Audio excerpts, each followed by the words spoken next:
காங்கிரஸில் மன்சூர் அலிகான் காமெடி கலந்த வில்லங்கதை.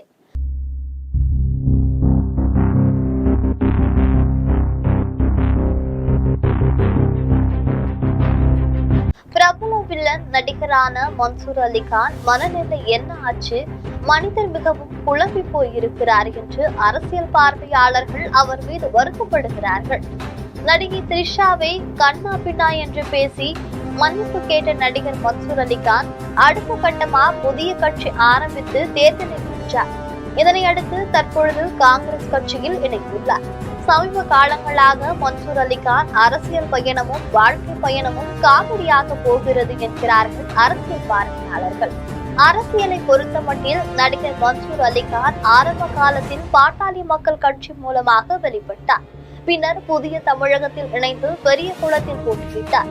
பின்னர் அந்த கட்சியை விட்டு விலகி சுயேட்சையாக தேர்தல் களத்தில் நின்றார். பிறகு நாம் தமிழர் கட்சியில் சேர்ந்து அடுத்த கட்டமாக தேர்தலை சந்தித்தார். இதனையடுத்து நாம் தமிழர் கட்சியை விட்டு பிரிந்து மீண்டும் சுயேட்சையாக போட்டியிட்டார். அவர் போட்டியிட்ட எந்த தொகுதியிலும் வெற்றி பெறவில்லை.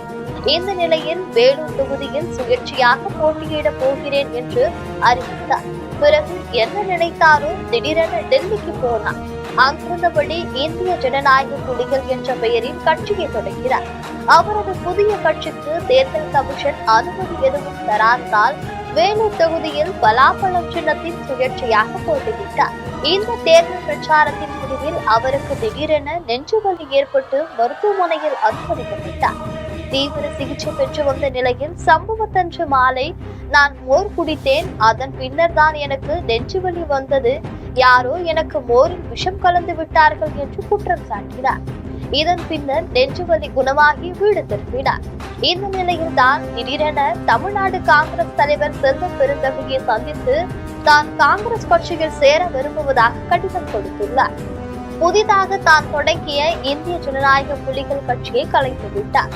காங்கிரஸ் கட்சியில் நான் மட்டுமல்ல, எனது தொண்டர்களும் காங்கிரஸ் கட்சியோடு இணைகிறார்கள் என்று கூறியிருக்கிறார்.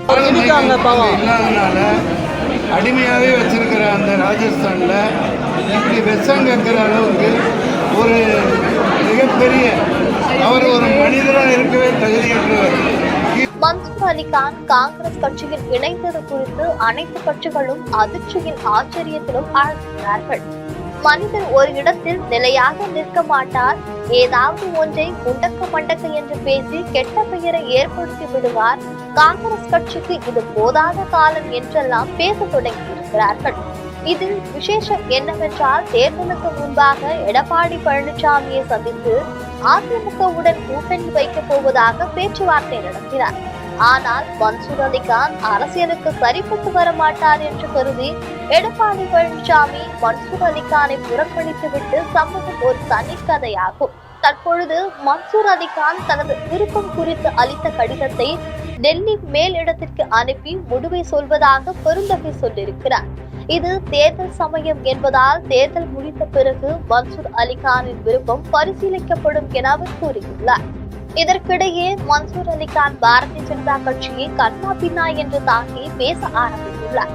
அவர் பேசும் பொழுது பிரதமர் மோடியை கைது செய்து ஜிகார் ஜெயிலில் அடைத்து பிறகுதான் தேர்தலை நடத்த வேண்டும் என்றும் 10 வருடங்கள் நாட்டை ஆண்ட பிரதமர் ஒரு வெங்காயத்தையும் உரிக்கவில்லை, நாட்டு மக்களை பிச்சைக்காரர்களாக ஆக்கிவிட்டார், அவரை ஒரு சாதாரண குடிமகன் போல தூக்கி உள்ள போட வேண்டும் என்று கூறியிருக்கிறார்.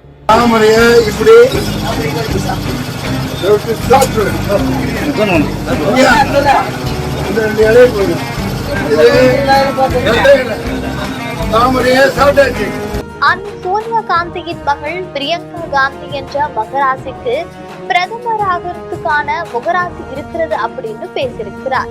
இது மட்டுமல்ல, 15 ஆண்டுகளுக்கு முன்பாகவே தான் காங்கிரஸ் கட்சியில் சேர்ந்து பணியாற்றியதாகவும் காங்கிரஸ் கட்சி தனக்கு மிகவும் பிடித்த கட்சி என்றும் அவர் கூறியுள்ளார். காங்கிரஸ் கட்சியில் சேருவதற்காக ஏற்கனவே கடிதம் கொடுத்து இருந்தேன், ஆனால் அந்த கடிதம் போய் சேரவில்லை போல தெரிகிறது என்றும் கூறியுள்ளார். அதனால் தான் தனி கட்சி தொடங்கினேன், தற்பொழுது மீண்டும் காங்கிரஸ் கட்சியில் இணைகிறேன் என்றும் இது எனக்கு சந்தோஷமாக இருக்கிறது என்றும் குறிப்பிட்டுள்ளார்.